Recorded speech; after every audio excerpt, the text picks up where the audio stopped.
민주당 내에서 친문과 친명 사이의 갈등이 격화하는 가운데 이재명 의원은 초선 의원으로서 국회에 첫 출근을 했습니다. 국회 정문 앞엔 이재명 의원의 국회 등원을 축하하며 지지자들이 보낸 화환 수십 개가 늘어섰습니다. 이 의원이 의원회관 앞에 도착하자 박수와 함께 꽃다발을 전달하기도 했습니다. 이 의원은 대선과 지방선거 패배 책임론에 대해선 낮은 자세로 듣고 있다면서도 전당대회 출마에 대해선 명확한 답을 하지 않았습니다. 우리 국민들과 당원 여러분, 지지자 여러분들의 의견을 낮은 자세로 겸허하게 열심히 듣고 있는 중입니다. 아직까지 전당대회 부분에 대해서는 시간이 많이 남아있어서 깊이 생각해보지 않았습니다. 자, 이재명 의원의 행보 어떻게 보셨을까요? 낮은 자세로 좀 말을 하셔야 되는 거 아닐까요? 지금 사실은 그 민주당 지지자라고 하더라도 이재명 의원이 왜 개항을 해 나왔는지 지방선거 과정에서 설명하기가 힘들었을 겁니다. 거기가 뭐 험지라서 나가는 것도 아니고 무슨 연고가 있는 것도 아니고 국회에 진출하겠다는 것은 이해가 가지만 그러면은 성남시장 경기도지사 지낸 분이니까 분당에 나오셨어야 되지 않냐 이런 질문을 당연히 받는데 그렇다면은 이제는 선거가 끝났으면 거기에 대해서 입장을 밝히셔야 되지 않나. 내가 왜 여기에 나왔으며 앞으로 나는 어떻게 하겠으며 이번 선거에 대해서 어떻게 평가하는지 지난 대선에서는 왜 졌고 뭐가 문제고 뭐 나는 앞으로 어떻게 뭐 대선에 나서겠다 이런 게 좀 밝혀져야지 지금은 겸손하게 고개를 숙이고 말씀을 듣는 것이 아니라 책임을 회피하는 걸로 보입니다. 그 뻔한 거 아니겠습니까? 이분이 뭐 나올지 안 나올지를 뭐 생각해보겠다, 겸허의 말씀을 듣겠다라고 하는데 애초에 그 출마할 때부터 정해진 거잖아요. 그러니까 본인은 당이 불러서 나왔다라고 하는데 당에서 부른 사람이 없어요. 당이 원하기는 무슨 당이 원해요. 아니, 세상이 다 아는 걸 가지고 자꾸 쓸데없는 소리들 하지 그만하라고 그래요. 그렇게 뭐 대통령 선거 떨어지자마자 이러는 후보는 처음 보잖아요. 지금은 조금 쉴 때라고 봐요. 어쨌든. 이분이 또 나와가지고도 그때도 재밌는 건 뭐냐면 당을 위해서 나오겠다라고 했는데 솔직히 말하면 당 선거는 다 깎아먹고 자기 선거만 한 거거든요. 김포공항 공약이라든지. 그러고 나서 자기가 떴는데도 당의 지지율이 올라가는 게 아니라 오히려 떨어졌지 않습니까? 라고 했을 때 뭐라고 했는지 아세요? 기억나세요? 아, 당의 전반적인 저조한 지지율이 저한테까지도 그 영향이 저한테까지도 미치고 있습니다.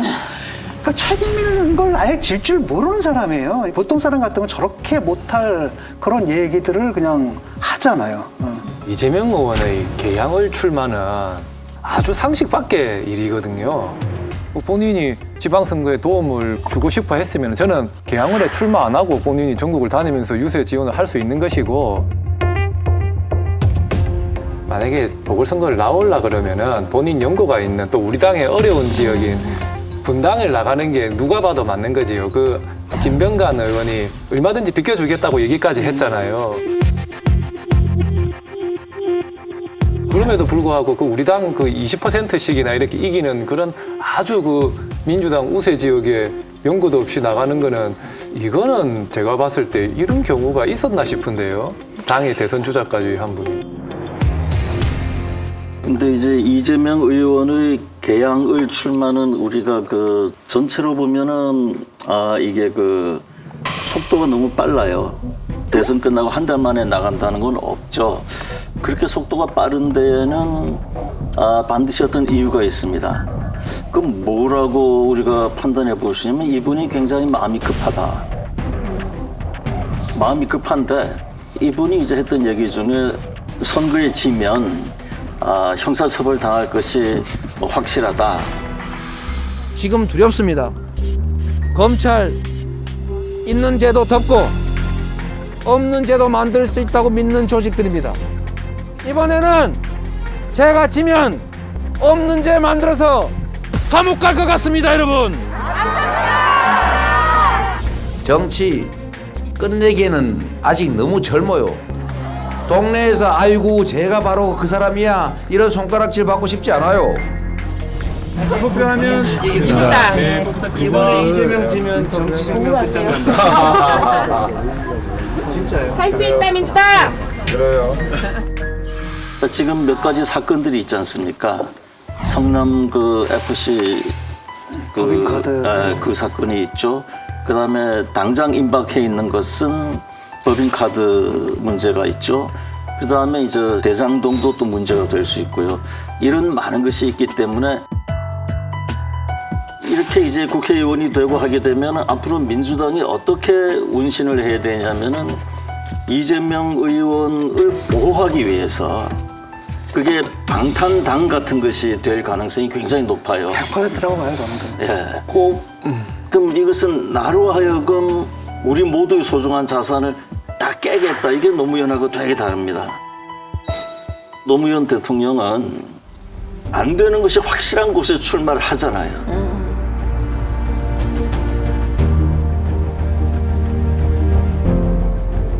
근데 이분은 되는 곳이 확실한 쪽으로 골라가잖아요. 그래서 비록 같은 민주당이지만 사실은 그 굉장한 차이가 있는 거예요.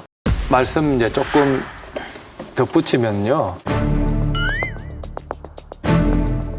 그러니까 이재명 의원 개인으로서는 이게 기호지세라 하잖아요. 호랑이 등에 올라탄 형국이다. 그래서 본인은 지금 뭐 당대표 출마를 지금 뭐 강행을 하려고 할 텐데요. 저는 만약에 이재명 의원이 당대표 출마를 하고 만약에 더불어민주당 당대표가 된다. 그러면은 제2의 조국 사태가 저는 심히 우려됩니다. 그렇게 되면은 우리 민주당은 지금과는 비교할 수 없을 정도로 민심의 처참한 심판을 받게 될 것이다. 저는 뭐 회복 거의 불능 상태에 빠지지 않을까까지도 매우 우려를 하고 있습니다. 혹시 분당 가능성도 생각하시는 거예요?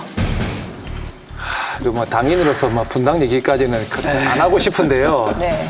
물론 무죄 추정의 원칙에 의해서 뭐 무죄로 추정은 됩니다만은 여러 가지 지금 형사 의혹들이 있지 않습니까? 이게 해소되지 않은 상태에서 당대표가 되면은 그간 우리 민주당 해온 행태들로 봤을 때는 총력 태세로 이재명 지키기에 나설 것이 분명하게 예측이 되고요. 그렇게 되면은 뭐 제2의 조국 사태, 우리 더불어민주당 존립이 위태로울 지경이 난 이른다. 저는 그렇게 봅니다. 이게 그 예를 들어서 민주당이 어느 방향으로 가는 게 좋을지를 생각할 때는 그 상대방 윤석열 정부나 국민의힘 쪽에서는 뭘 원할까를 생각해보면 좀 힌트를 얻을 수가 있거든요. 사실은 윤석열 정부나 국민의힘 쪽에서 보면 지금 굉장히 답답한 게 대선은 이겼지만 국회는 압도적으로 민주당이 차지하고 있는데 이게 향후 2년을 가야 되고 그러다 보면 2년 동안 마땅히 성과를 내기도 어려운데 그러면 총선에서 지면 5년간 뭘 할 수가 없거든요. 그렇기 때문에 내부적으로는 어떻게 정계 개편이 안 될까? 민주당이 쪼개지지 않을까? 분당 이런 게 민주당이 쪼개지지 않을까? 분당 이런 게 지금 국민의힘에서는 굉장히 바라는 거고 민주당 입장에서는 그러니까 그 방향으로 그런 극단적인 방향으로 가서 뻔히 보이는 결과를 가는 게 당을 위해서도 안 좋고 또 그런 식으로 나가서 지금 국민의힘의 얄팍한 사람들이 바라는 대로 가면 한국 정치 전체를 위해서도 안 좋거든요. 그래서 조금 더 생각해야 되지 않나. 지금 너무 눈에 뻔히 보이게 8월 전당대회를 통해서 이렇게 가는 것은 좀 안 했으면 좋겠어요.